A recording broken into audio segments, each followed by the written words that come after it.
Barka da 'yan uwana, maza da mata, yara da manya. Wannan cuta ta COVID-19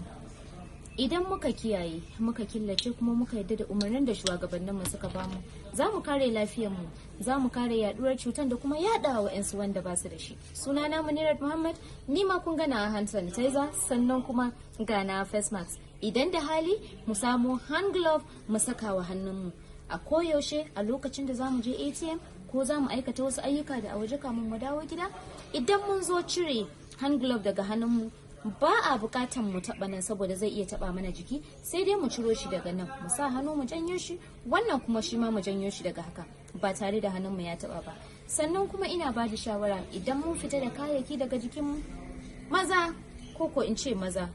in ƙara cewa maza, ku ne ba kwa son canja kaya, kuna iya sa wando so ɗaya, wando ɗaya kuna iya saka shi kamar so